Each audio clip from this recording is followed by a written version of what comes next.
Tuan-tuan dan puan-puan sekalian, kita berkumpul pada tahun ini sekali lagi sebagai sebuah parti yang telah banyak berbudi dan berjasa kepada negara kita. Sejak 66 tahun kewujudan parti kita, Parti Keramat UMNO ini, dan sejak 55 tahun kita memegang tampuk pemerintahan negara, kita telah berjaya mengemudikan negara kita daripada satu keadaan yang kurang baik, tidak menentu, kepada satu masa depan yang syarat dengan pengharapan dan rasa optimis bahawa kita boleh berjaya dan kita boleh menjadi sebuah negara maju sepenuhnya menjelang tahun 2020. Sebagai sebuah parti, kita juga masak dan matang sebagai pemimpin di peringkat akar undi. Saya percaya setiap daripada kita, sama ada dulu maupun pemimpin baru, faham bahawa kita perlu menghayati nilai-nilai perjuangan, nilai-nilai asas ataupun teras yang telah membawa kita berjaya selama 66 tahun dalam sistem demokrasi terbuka, dalam sistem demokrasi parlimen. Kitalah parti yang barangkali paling berjaya di dunia. Tidak ada parti yang masih berdiri tegak dengan kebanggaannya berbanding dengan parti UMNO yang kita kasihi ini. Tanpa mendabik dada, tanpa berasa begitu angkuh, kita patut bersyukur dengan penuh tawaduk dan humility, rasa rendah diri, bahawa kejayaan yang kita capai selama ini adalah dengan izin Allah juga. Dan Allah telah memberi kemenangan dan kejayaan pada kita kerana sikit sebanyak kita telah dapat memperlihatkan nilai-nilai yang baik dan murni, seperti kita sanggup berjuang habis-habisan untuk menghadapi apa jua cabaran dalam mana jua zaman yang kita telah berdepan dengan pelbagai rintangan dan tugas. Kita juga telah berjaya kerana kita telah mengangkat pemimpin-pemimpin yang telah menjadi barisan pemimpin utama kita sejak dahulu lagi, dan setiap pemimpin telah berjasa dalam zaman dan era dia menjadi pemimpin. Kita telah berjaya kerana sebagai ahli-ahli UMNO, kita telah memberi ketaatan dan kesetiaan yang kita telah bagi kepada pucuk pimpinan parti kita, membolehkan apa yang patut kita lakukan demi kepentingan bangsa, agama dan negara dapat kita laksanakan tanpa diganggu gugat oleh ahli-ahli yang tidak memberi sokongan yang padu kepada pimpinan parti kita. Saya teringat kepada firman Allah Subhanahu wa taala pada ayat 4 surah As-Saff yang bermaksud sesungguhnya Allah mencintai orang yang berjuang di jalannya dalam barisan yang teratur bagaikan sebuah bangunan yang tersusun kukuh. Cuba kita renung ayat tersebut. Maknanya, kalau kita nak berjaya dalam perjuangan kita mestilah merupakan perjuangan sehingga Allah mencintai kita, sehingga Allah merestui perjuangan kita, bukan setakat meredai saja, tapi Allah mencintai perjuangan kita. Jika kita sedar dan terima hakikat bahawa kemampuan kita sendiri, kudurat kita sendiri, ketangkasan kita sendiri, keunggulan kita sendiri belum lagi menentukan kejayaan tanpa Allah memberi keizinan kepada perjuangan kita. Justru itu, bagi umat Islam, maka kita harus tanya pada diri kita, bagaimanakah dan apakah yang patut kita lakukan sehingga Allah mencintai perjuangan kita. Dan berdasarkan pada ayat tersebut, Allah akan sayang, Allah akan kasihi kita jika kita berjuang mengikut landasan Allah dalam barisan yang teratur. Maknanya bukan saja matlamat itu, tetapi cara kita bertindak itu dalam barisan yang teratur, bererti ditadbir urus dengan kemas, dengan sistematik, dengan bekerja kuat, berani, sanggup berkorban. Itu bererti bahawa perjuangan yang akan dikasihi oleh Allah Subhanahu wa taala.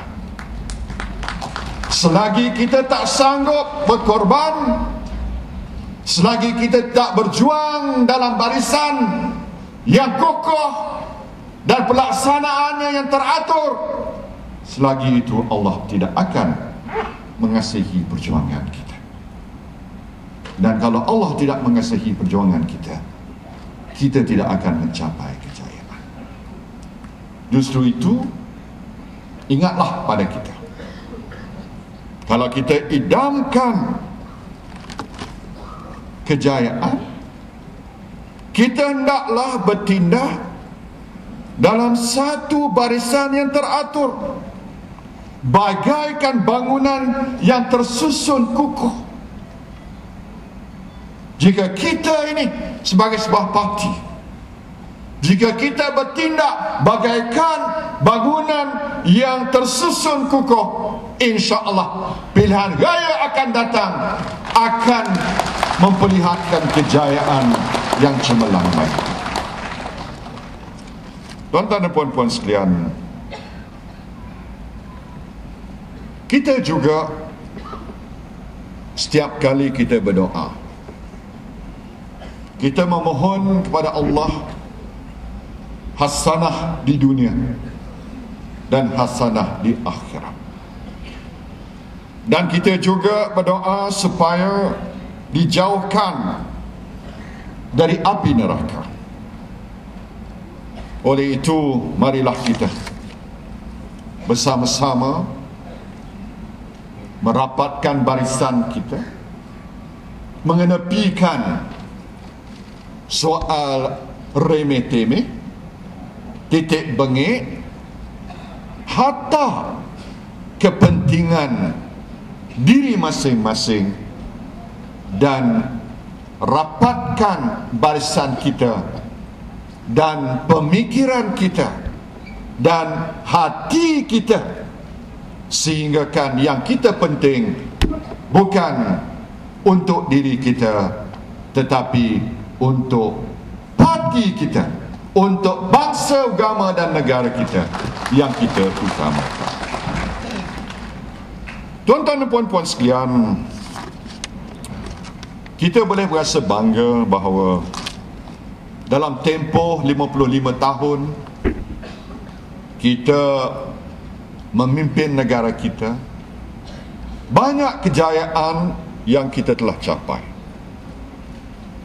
Di awal kemerdekaan, pendapatan per kapita kita lebih kurang $300 Amerika. 70% rakyat hidup di bawah paras kemiskinan dan hampir separuh pula buta huruf. Hari ini pendapatan per kapita kita sudah sampai meningkat kepada $9,700 Amerika, dan kita berani mengimpikan pendapatan $15,000 Amerika menjelang tahun 2020. Kadar kemiskinan sudah turun lebih kurang 3.6%. Kemiskinan tegar boleh dikatakan hampir-hampir sudah tidak menjadi kenyataan di bumi bertuah ini. Selik huruf melebihi 95%, dan lebih kurang 95% kediaman sudah menikmati air bersih, bekalan elektrik, dan kadar urbanisasi boleh dikatakan melebihi 70%.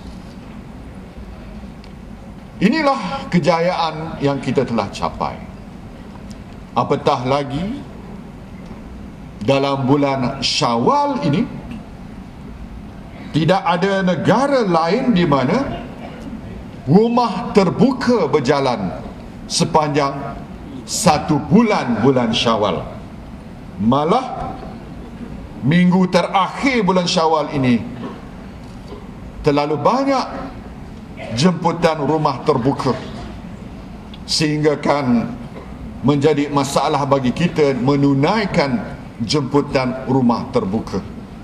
Tapi kita terima kasihlah Datuk Tajuddin buat rumah terbuka untuk kita di pekan ini.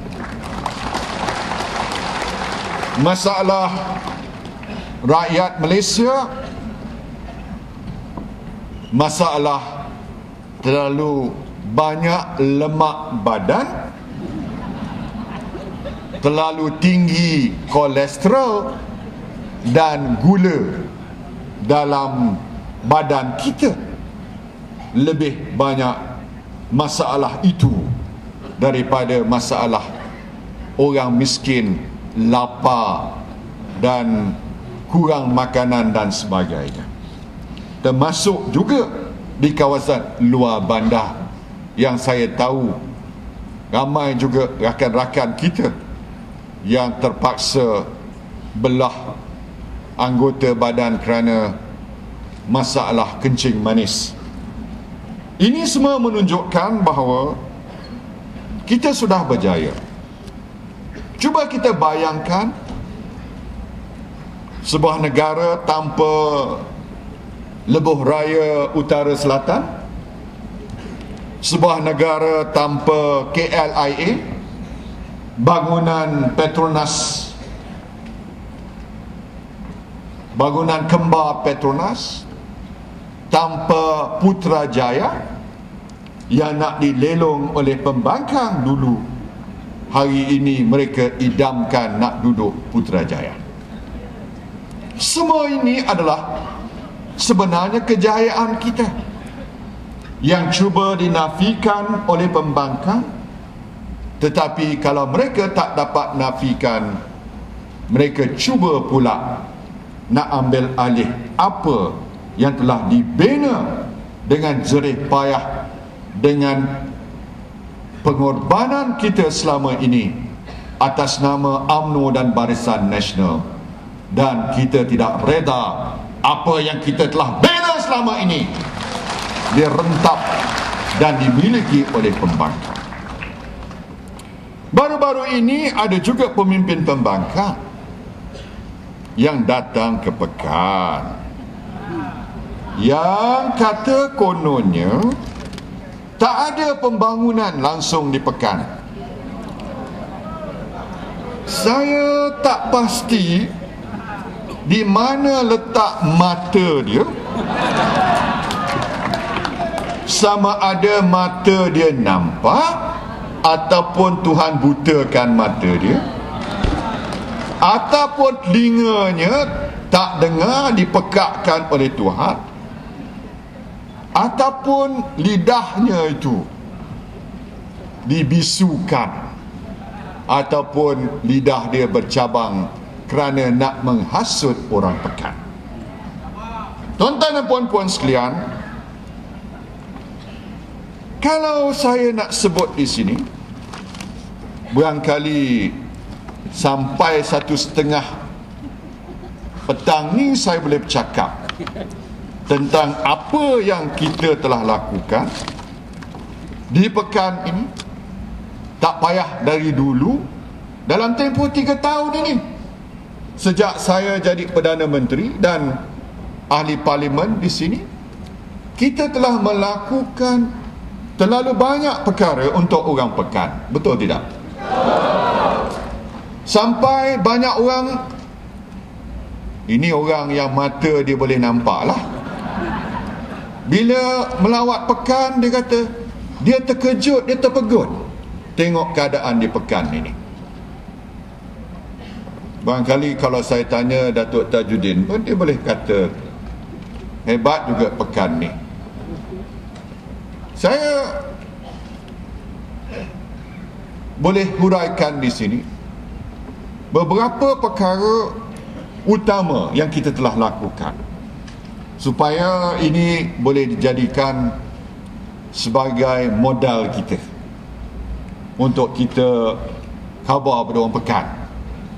Khabar orang Pekan, orang Pekan sebutnya, beritahu pada orang Pekan, orang kampung, akan apa yang kita telah lakukan. Antaranya, pertamanya kalau nak sebut tentang highway, jalan dari Kuantan ke Pekan ni, jalan persekutuan dari Kuantan ke Pekan sudah pun dinaikkan tarafnya. Hampir siap projek ini, termasuk jambatan Pekan pun sudah kita lebarkan. Tak adalah lagi selekoh-selekoh yang berbahaya. Tak ada lagi lah kita takut kerbau melintas jalan waktu malam. Harap-harap tidaklah. Jumlah projek 388 juta yang diluluskan oleh kerajaan.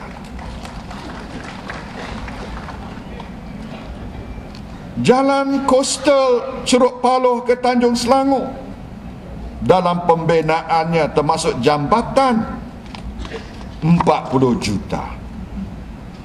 Sekolah Maktab Rendah Sains Semara 57 juta sudah siap.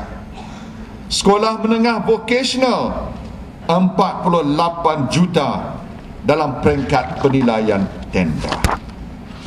Dan yang paling besar sekali, dan kita terima kasih Naib Chancellor dia pun ada bersama kita, Universiti Malaysia Pahang dengan jumlah peruntukan sebanyak 475 juta sudah pun hampir siap. Adalah sikit bangunan-bangunan tambahan yang diperlukan dalam proses pelaksanaannya. College Community Pekan 13.5 juta sudah siap. Institut Kemahiran Belia Negara IKBN 30 juta.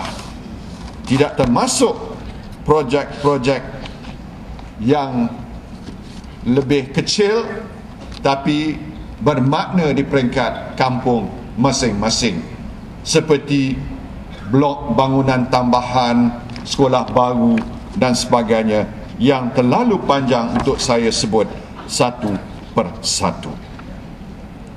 Dan kita juga ada projek pembinaan rumah asnaf bagi daerah Pekan. Satu konsep yang begitu terkedepan sebenarnya, yang tak ada di kawasan lain tapi ada di Pekan. Yang ini bermula dengan Bukit Kenau 80 unit sudah pun siap pada tahun 2010 dengan belanja 3.5 juta. Kampung Baru Salong 50 unit, Kampung Padang Rumbia 50 unit, Kampung Pulau Serai 5.6 juta, dan yang terkini di Kampung Kuala Pahang sedang dalam pembinaan sebanyak 13.2 juta. Ini sumbangan daripada syarikat-syarikat swasta di bawah tanggungjawab sosial mereka. Kita telah laksanakan di pekan ini. Tidak kurang juga bilangan masjid yang telah kita luluskan. Masjid baru Ketapang, Pulau Serai, Tanah Putih, Tanjung Selangor, Tanjung Agas, Batu Lapan, Jalan Gambang, surau-surau dan sebagainya. Kita juga berbangga dengan projek-projek di bawah ECER, termasuk Agropolitan, Batu Lapan Lepa, Tanjung Batu, Runcang. Tahniah pada Runcang kerana jadi kampung orang asli yang paling berjaya dapat anugerah pada sambutan Hari Kemerdekaan baru-baru ini. Kita juga sedang menyaksikan pembinaan Hotel 4 Bintang di Pekan yang dijangka siap pada tahun 2013, termasuk dengar khabar ada sebuah restoran Jepun pun. Kalau orang Pekan nak makan Jepun, tak lama lagi boleh makan Jepun. Kedai Satu Malaysia sudah menjadi kenyataan. Projek penahan ombak di Kuala Pahang dalam pembinaan. Bekalan air pun kita laksanakan di banyak tempat. Dan begitu juga projek tempatan banjir dan pembinaan ibu pejabat daerah polis yang baru pun akan kita laksanakan. Dan tidak kurang juga pemberian melalui Yayasan Pahang dan Yayasan Raha. Saya nak sebut di sini sumbangan Yayasan Raha saja membaiki rumah 3,662 orang ataupun ketua rumah telah mendapat manfaat dalam tempoh 3 tahun ini. Jumlah 4 juta yang kita telah bantu. membekal cermin mata melalui Yayasan Raha. Jumlah 1,202 orang di Pekan hari ini memakai cermin mata bekalan Yayasan Raha. Bantuan pendidikan 4,172. Bantuan rawatan perubatan 2,313 orang. Jumlahnya dalam tempoh 3 tahun ini 6,271,000 telah pun kita berikan kepada orang-orang Pekan. Tambah lagi bantuan rakyat Satu Malaysia BRIM. Jumlah yang terima BRIM 32,000 ketua keluarga sudah terima BRIM dengan jumlah lebih kurang 16 juta ringgit. Tuan-tuan dan puan-puan, siapa kata tak ada pembangunan di Pekan ini? Siapa kata kita tak bantu orang Pekan? Cuma pembangkang yang buta mata dan buta hati saja menafikan hakikat yang sebenar. Dan kita, tuan-tuan dan puan-puan, ubatnya tak lain dan tidak bukan kita mengajar mereka bila sampai pada masa. Kita akan beritahu pada mereka bahawa bumi Pekan ini tetap merupakan kubu kuat Barisan Nasional. Kita telah mencatat sejarah 2 pilihan raya. Pilihan raya ke-11 majoriti kita 22,922. Pilihan raya ke-12 Pekan mencatat majoriti calon Barisan Nasional terbesar di Malaysia 26,464. Justru itu, apakah kita boleh mengekalkan kejuaraan kita? Sanggup kita? Boleh? Boleh? Boleh? Inilah semangat yang saya ingin lihat. Kita akan bersatu. Kita akan bergerak dalam satu pasukan. Kita akan pastikan kemenangan besar di Pekan ini pada PRU 13 nanti, insya-Allah. Berkat doa, kerjasama, muafakat, kesetiaan, insya-Allah Allah mencintai, Allah kasihi kita yang berjuang bagaikan bangunan yang tersusun. Dengan ucapan ribuan terima kasih kepada rakan-rakan kita dari Datuk Sahab, Adun, semua jawatankuasa bahagian, pengurusi-pengurusi biro yang banyak membantu saya, sayap wanita, pemuda, puteri, mengucapkan ribuan terima kasih. Dan dengan kata lafaz Bismillahirrahmanirrahim, saya dengan sukacitanya meresmikan persidangan perwakilan UMNO bahagian Pekan bagi 2 tahun 2020. Assalamualaikum warahmatullahi wabarakatuh.